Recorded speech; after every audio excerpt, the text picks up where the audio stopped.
Hello అందరికీ welcome back to our channel. మెంతి కూరని అస్సలు చేదు లేకుండా ఈ రకంగా ప్రిపేర్ చేసుకోండి. అన్నంలోకైనా రోటీలోకైనా చాలా బాగుంటుందండి.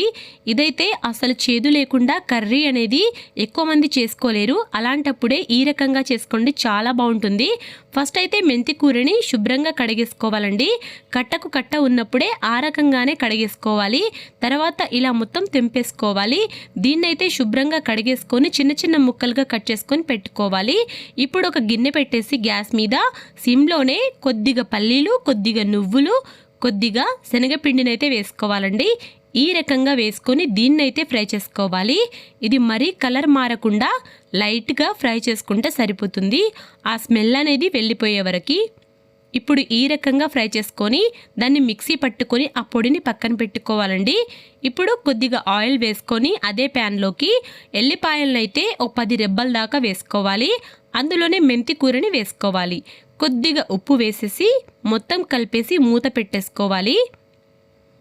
ఈ రకంగా బాగా కలిపేసుకొని పైనుండి అయితే మూత పెట్టేసుకొని మెంతి కూర అనేది బాగా ఉడికేలాగా చూసుకోవాలండి. ఆయిల్లోనే ఈ రకంగా రెడీ చేసుకోవాలి మెంతి కూరని.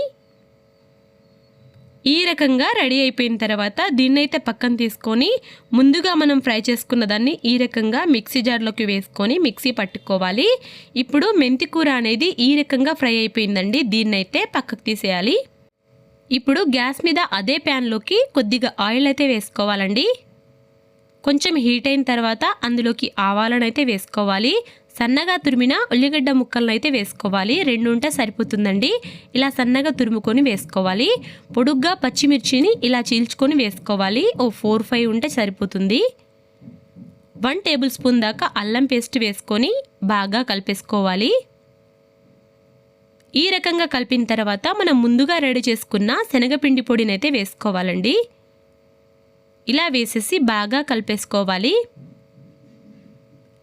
ఇలా కలిపిన తర్వాత మనం ముందుగా రెడీ చేసుకున్న మెంతి కూరనైతే వేసుకోవాలి. ఇప్పుడు 2 టైమ్స్ అయితే బాగా కలుపుకోవాలండి. ఎలాంటి ఉండలు లేకుండా మెంతి కూర అనేది బాగా కలుపుకొని టమాటాలనైతే 2 అయినా లేకుంటే 3 అయినా తీసుకోవచ్చండి. దాన్నైతే ముక్కలుగా కట్ చేసుకొని మిక్సీ జార్లోకి వేసుకొని ఈ రకంగా ప్యూరీని రెడీ చేసుకోవాలి.